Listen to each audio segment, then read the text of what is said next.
So Oskar Cartaya, my brother from another mother. That will be me. Radio. There you go. Now it's official. Right. So me and Oskar have known each other for quite a long time. We never really. You wouldn't tell because we look so young.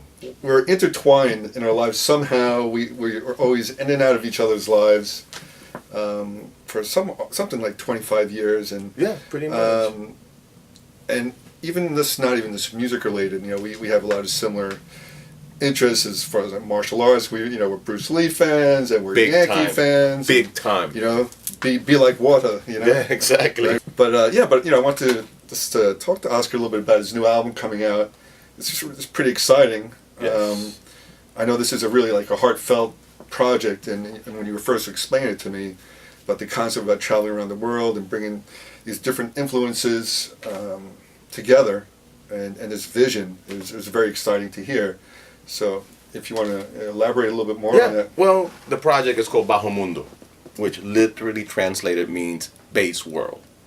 But it's more of a concept of I took an imaginary trip with my bass and a backpack and I went around the world. And what I did is I took all what I have learned and been able to assimilate throughout my whole career and, of course, my Latin heritage.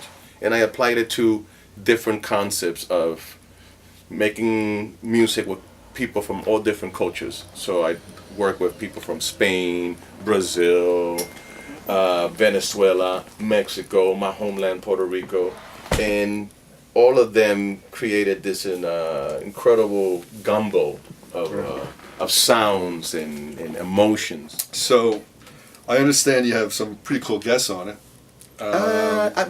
Some guys have done a few little things. This is the thing with me. I'm always about putting out a helping hand, giving people a break. So I heard about this kid called Stanley Clarke. He's been around. I heard he's up and coming. Yeah. He's been around and, doing his thing. So I said, you know what? I'm working on a CD. I think that will help your career. Right, give him a chance. Come over. I'm going to let you do something. And, he came in and, with guidance, of course. Right. It wasn't like I let him do whatever he wanted. That's right. With guidance and stuff, He made us get Sorry, Stanley, sorry. It was too good to not, make fun of it. Oskar, your comedy's getting worse. That's great. No, yeah, Marcus Miller. Marcus Miller. But he's another one that needs some help. He's another guy struggling in the business, trying to find his voice, his identity, So, I'm all about that. But with Marcus was funny because a lot of people don't know that Marcus, his first instrument was clarinet. And he's an incredible clarinet player, which throughout the years he had made it part of his arsenal. Everybody from Miles Davis to David Sanborn to his own records, he always plays bass clarinet on them. Oh, cool. And I known Marcus for the better part of 30 years. And when I was working on this, I kept on hearing a sound that I didn't want a traditional saxophone or guitar. I just needed something a little bit moody, eerie kind of thing. And I said, so picked up the phone and that's when having friends in higher places pays off. Right. The record just came out. I mean, it's available in all digital outlets, iTunes, Google Music, Amazon CD Baby, or you can go to my website, Oskar with a K, O-S-K-A-R, Cartaya, C-A-R-T-A-Y-A, and get it directly from there. What is this? Oh my God! I had Bajo Mundo. Bajo Mundo. I had a copy of it with me. Yes. With Oskar with a K. Yes. So we should tell people why we call each other radio before they figure out what is this whole radio thing. Yeah. Well, it all started because Mike will call me in the morning sometimes, and he just sounded like some shady FM DJ in some station in the middle of nowhere. He's like, Oskar, Mike here. It's like, dude, what's going on? You just woke up, and it's the whole thing. I said, you sound like a FM radio DJ, and that was our code names. We started calling radio. So if anybody sees us on the street, they go like, what is the radio thing? Right, and every phone call, even our emails or texts, is radio. Hey, radio. And then we try to outdo each other with lower speaking voice every time. So right now, I think I have him beat. I've known you for quite a long time, but I don't really know the journey you took from when you were raised in Puerto Rico. We're learning your craft, and then I went to New York. I have bits and pieces because we have me and Oskar and I have so many 6 degrees of separation from even Bear Tracks when he was with Spyro Gyro with Chris Bubash. Exactly. And we were meeting at that time, but we knew all the same people. We were always in the same circles. But I know, Oskar, you studied in Puerto Rico. That is correct. I went to, I was born in New York, and at age 6, my parents decided to go back to Puerto Rico. So we went back to the island, and I did all my schooling from first grade to my first year of conservatory of music in Puerto Rico. And what school did you go to? When I started junior high, Puerto Rico has a school called Escuela Libre de Música, which translates pretty much to a performing arts school. Okay. And I went from the 9th grade I graduated high school, my senior year, was the performing arts school. And I studied acoustic bass. It was my main instrument, orchestra, bowling, the whole 9 yards.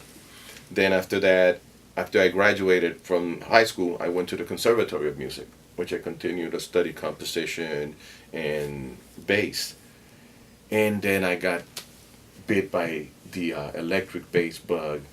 It already had been planted in. I had been playing a little bit of electric bass and so much in like Latin music, like in jazz. I was hearing all these influences. I have heard Stanley. I saw a photo of him with Return to Forever. Mm-hmm.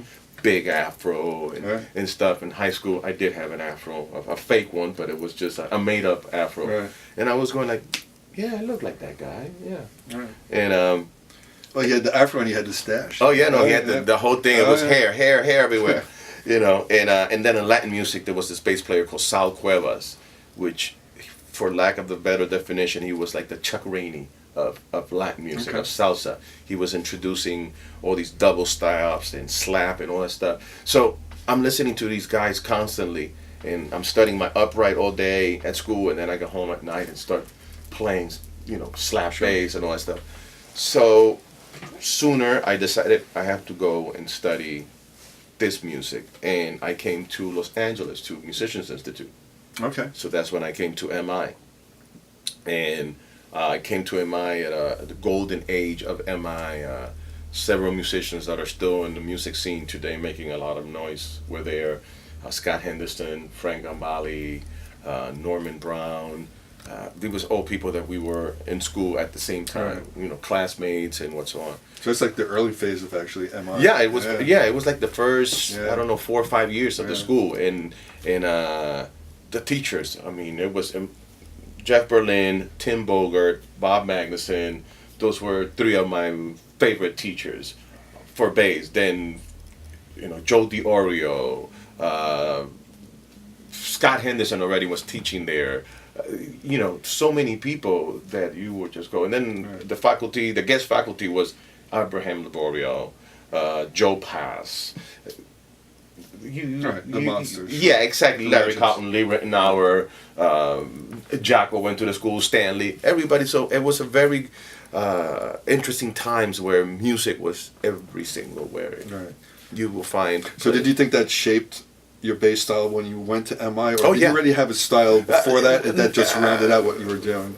No, well, going to MI definitely set me on the path of knowing what I wanted to pursue. Because at that time, I was divided between playing upright bass and classical music and all of that stuff, and playing some electric bass. It was an interesting path because you start listening to so many people and getting influence, and something attracts you more than others. And one thing that I always have kept very true to myself is I can't ignore or deny my heritage of my Latin culture, my music, my knowledge of it. So at first it's almost like accent when you speak. Sure. You have an accent when you're not from a region, but that doesn't mean that you don't speak well. Right. And I always tell people, listen to what I say, not to how I say it, and that makes a difference. Right. It translates to music. When you have a Latin influence or background, you will listen to stuff differently and somehow start applying it in ways and shapes and forms that you will sneak it in, and people will just react and in a way that, what did he play? Oh, that's interesting. And it's simple things. I mean, just moving an 8 note here and there, or putting an accent in a different beat creates a whole different perspective of what you're doing, and that will start putting you in a distinction from everybody else that is viewing something one way, because you're just moving a couple degrees different. Now you're viewing things differently. Right. And I try to, now years later, I try to emphasize and reinforce that to students. It's like, figure out what is it that comes natural to you, what's a strong attribute that you can use, and then exploit it. Just do the best out of it, because I can't go head to toes with some of the guys that play out there today. I mean, it's Chop City. I know there's some people that they should really be playing a violin, not a bass. I mean, they have all the technique in the world. But I knew that wasn't what I wanted to pursue. So I figure out, what is it that I can do best, and how is it that I can... How do you express Oskar Cartaya? Exactly. It, yeah. Just because there's only one you. Yeah. How do I do me, and Right. not everybody else? And, Sure. and that's what we've done throughout our life. All right. How did you get your first gig? I always, like I said, a lot of people only see either when you're first starting out or you're making it.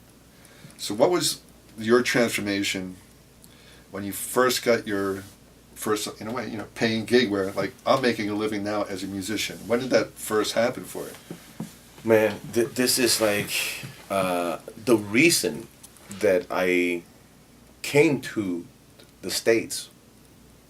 First of all, was because I wanted to study and improve and better myself. But secondly, it was because at age 16 in Puerto Rico, when I was in high school, I bought my car. My first car, I bought it off my dad, because I was working with local bands and had done so well that I was able to, he told me, you want a car? You buy one. And I was like, really? So I saved $1,000 like in a month and a half to buy my first car. So I always was blessed, lucky, whichever fact you want to call it, of being able to make a living at this. Sure. And then it became eventually the goals always were higher, and that's what drives you. When as long as you're not content and satisfied, you go like, yeah, then there's always a goal to reach. Right. So when I came to the States, then I'm back from square one, and I'm in school, and next thing you know, I meet Alex Acuna, drummer for Sure. Weather Report and legendary musician in Los Angeles. He introduces me to Justo Mario, like the Latin Coltrane saxophonist. I start working with them. I replace John Patitucci. He had just gotten a gig with Hubert Laws, and I started playing in the band that Alex and Justo used to play. So the stepping stone. So it was just a progression, right? A progression. So now I've been in LA for a couple years, and I'm working all these shows and gigs and jobs, but I didn't feel at home here. So I decided to go back to Puerto Rico, but I was going to stop in New York. And that was April of 1984, and it turned into a 10-year stop. I was in New York for 10 years, from 84 to 94. And when I get to New York, again, I'm back at square one. I'm just one guy that showed up to the scene. So at this time, I'm doing a lot of Latin gigs because I had a big background in Latin music. And soon enough, I started working with Celia Cruz, Ruben Blades, Tito Puente, Willie Colon. So how did they seek you out, or did you seek them out? It's just like a friend of a friend of a friend. It's because of your reputation. the natural progression of being in the city and Right. getting called Being to, part of the scene, sure. sub to this gig, and then from that gig somebody saw you, they recommend you to the next one, and then next thing you're playing with these two guys and they play in this other band. So that started to happen, but now I'm saying I'm in New York and I want to play something else besides Latin music. So I started shying away from the Latin gigs, the salsa gigs specifically, and try to make my way into the other circuit. So I started working with a flute player that just passed recently, my brother Dave Valentin. And he was one of the first guys that I started working with in the city. And then I met another incredible piano player called Jorge Dalto. And Jorge Dalto, for those of you who don't know him, he was the original guy that played the intro for Masquerade for George Benson. He played with George Benson for many years, and he was an amazing, amazing piano player. So I started working with him, and now from those 2 gigs, I started playing with Tania Maria, Brazilian piano player. So now I'm making my way through New York City in a different circuit. I'm still doing sometimes my Latin gigs, but now I'm more like in the Latin / jazz, funky thing. And then the call came to audition for Gyra. And I think it was like, I don't know, 15 guys that went down. And it's, now, when you, I compare always every music scene like a hotel. You show up to the lobby. The lobby will be the starting place where everybody's at. Little by little, you go 1 floor, you go 2 floors. You know, you're making your way up and down. When you get to the penthouse is when you made it to the scene. Sure. So for me, getting the gig with Spiral put me in the penthouse of like New York, because now I'm playing with a band that is already, it's been established, it's a name, it's reputable. So now I was like, I mean, I'm just, I don't know. I'm still the same person. I'm just viewed like, well, you know, this guy got that gig. Oh, he must play. But it was like the same guy 2 weeks before. Right.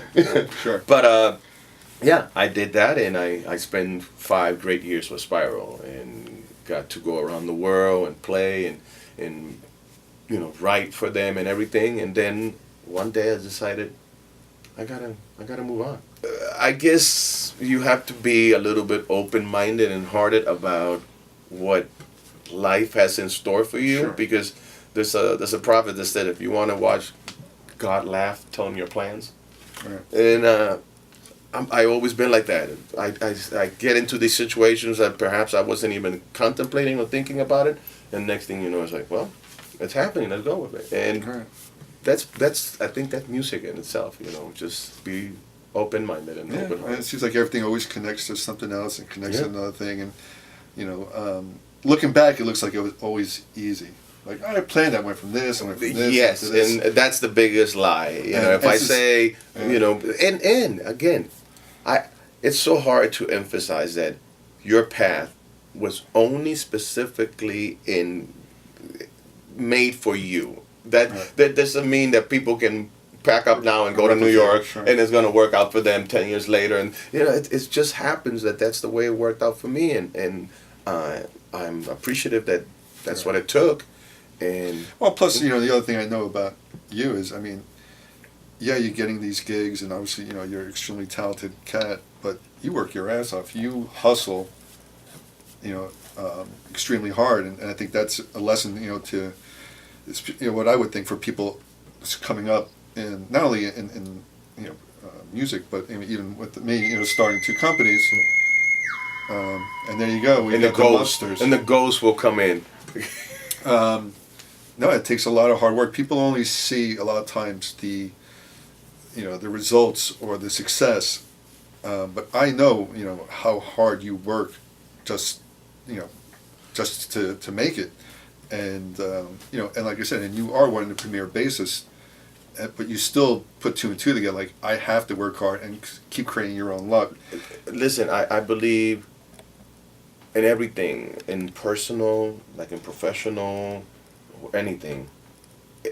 You have to view it always like an investment into something. Nobody goes to the ATM machine and expect to get $10,000 that they didn't deposit. Right. You know, I do. It doesn't work. That's the number one thing, is that what did they say? Do what you love, and you never work a day in your life. Right. I haven't worked a day in my life, because this is my heart. This is my passion. This is the only thing that I feel I can devote every ounce of energy without hesitation. Right. And that's what makes being in places like this, 15 hours, like I just got here, and it's 15 hours later. Because unfortunately, people don't follow their passions and their heart in life, and that's when you see people trapped in a cubicle waiting until 5 o'clock to run out, and then they have to find other outlets to fulfill their life. Because sometimes, look, I always say there's 2 things occurring. There's a self-doubt, is one, but there's also a lot of naysayers around you as well, and the naysayers are feeding your self-doubt.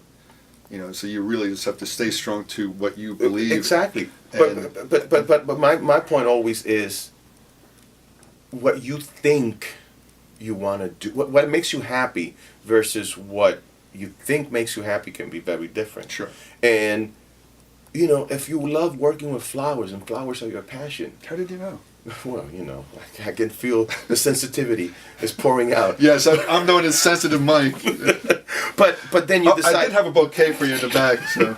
But then you decide, you know, but if I do this accounting thing as a sure, you know, salary, then you're fighting within yourself, and you Right. you don't achieve either. Unless you love accounting. It's funny that you mentioned that. You know, there's this kid I know, and he's getting his master's in accounting because he has a passion for accounting. Well, so but then there's a passion there. Yeah. What I'm saying is like when people compromise, because unfortunately the definition of success for me is completely different than what society has established. Sure. Success for me means happy at heart. When you're content, when you like wake up in the morning and it doesn't matter how things may be around you, you're still happy and there's joy. You're successful there. Right. You're not successful when you have a car and 2 houses, and because you may be miserable. And we see it when you see all these people that society in general have categorized like Sure. so successful. I know we're friends, but I also know you're extremely particular about your sound and your pedals and your bass. I mean, that's you. And you know, that's what you do for a living. You travel all over the world. Mm-hmm. You have a reputation. Obviously, you know, you are a bass legend as well. We mentioned some other bass players earlier, but you know, I think you're held in the same reverence as a bass legend. I won't as well. even attempt myself to put in that conversation, but thank you. But I am so. Well, thank you very much. There Mike. you go. So GoGo, early on, you were one of our early adopters about almost 5 years ago when we came out with the very first tuner. And as the company progressed, you also changed out tuners to follow suit. Yeah. So for you, why GoGo? I don't expect everything out there to work for me or for everybody else. But when you find something that appeals to you, that you feel it really contributes to whatever you're doing, then you stick to it. One of the main requirements of the job is to be in tune. You know, you can have of all the pedals that you can put on a pedal board, you make sure you start with a tuner. Right. You know, I think even more especially the bass before any other instrument. for any instrument. Right. I mean, but yeah, I mean, especially us. Starts, right. We put the foundation to everything to be built on top. Right. So if that foundation is a little bit wobbly, then the everybody's building going. is just, we only have one leaning tower Sure. Pisa in Italy. Sure. So you guys really applied all the principles of simplicity and practicality. I like the fact that the screen, first of all, is very, very bright and it works in all different environments. As you know, sometimes we're in a club, next day we're playing an outdoor venue. It's very important to have the flexibility of look down and know what you're trying to see.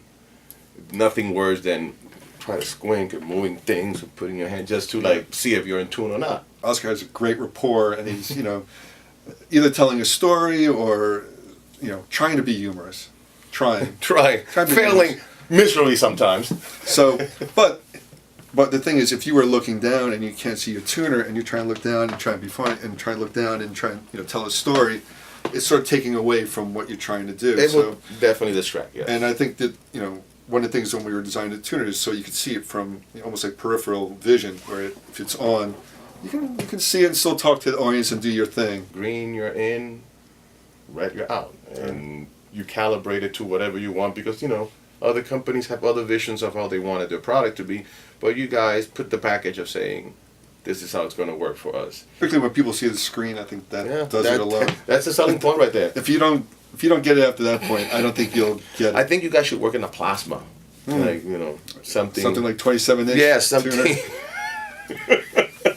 Step on it, the whole Right. stage lights up red or Right. green. Oskar, do you have an E there? I see an E. I have an in tune E.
Oscar.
An ambassador to the brand. Thank you. You know, you've brought in some pretty significant artists for us and giving us a lot of high profile. Thank you, and thank you guys for all the help and support, and a product that makes it easy to refer people to. There's nothing easier than just saying, you got to try this. It's really good, and it's very satisfying when people say, man, thanks for the hookup. That was good, and that's what we do. Thank you.